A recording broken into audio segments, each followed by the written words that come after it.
October 26, dumalo po tayo sa Soba ng barangay na pinangunahan po ng misa. Lahat ay dumalo sa panguna po ng ating konseho, sa panguna ni Kapitana Sean Bisaya.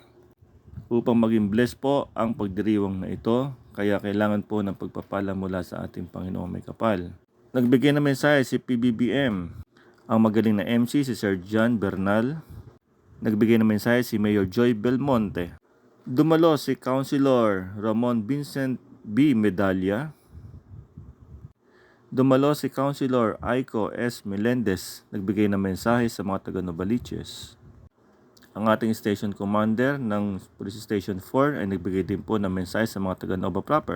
Ang substation ng fire ng Novaliches Proper ay nagbigay din po ng mensahe sa mga taga Nova Proper. Nagbigay mensahe din ang Manong Joe Bisaya, ang number 1 councilor, nag-umpisa ng Serbisyong Bisaya. Binasa naman ni Ma'am Angie ang mensahe ni dating Secretary Benhur Abalos. Action Officer ng District 5, Sir William, nagbigay po ng mensahe para kay Mayor Joy. Ang dating councilor, Carl Castelo, dumalo at nagbigay din po ng mensahe sa mga taga-Nova. Councilor Shai Livan, dumalo, nagbigay ng mensahe sa mga taga-Novaliches Proper. Councilor Alfred Vargas, dumalo, nagbigay ng mensahe sa mga taga-Novaliches Proper.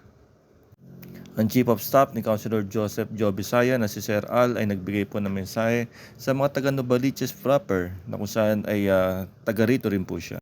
At dumalo po ang ating Councilor Joseph Joe Bisaya na kung saan ay talagang humabol siya sa event ng SOBA.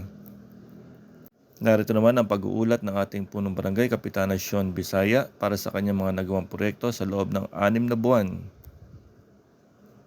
Ang pagbibigay ulat mula kay Kagawad Kino Estacio Medalla na kung saan ay para sa kanyang komite. Ang pagbibigay ulat naman ni Kagawad Henry Codilla sa mga taga Novaliches Proper mula sa kanyang komite. Ang pagbibigay ulat naman ni Kagawad Abel Manalansan mula sa kanyang komite. Si Kagawad Dudoy Anyunuevo ay nagbigay ulat mula sa kanyang komite sa mga naging proyekto po niya sa barangay. Kagawad Presi Nueva, nagbigay siya ng ulat mula lahat ng mga naging proyekto niya sa ating barangay. Ang pag-uulat naman ni Kagawad Cecil Ramos mula sa kanyang komite. Si Kagawad Dan Manikis, nagbigay ng ulat mula sa kanyang komite.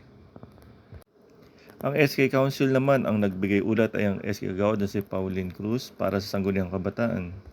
Si Tres Sap ay nagbigay rin ng ulat sa mga taga. Kasama natin dumalo ang dating Kagawad si Jeng Reyes at ang kanyang mga kasama. Kaya maraming salamat sa Barangay Novaliches Proper sa pagkakataon na ako ay naimbitahan at dumalo sa SOBA ng Barangay Nova Proper.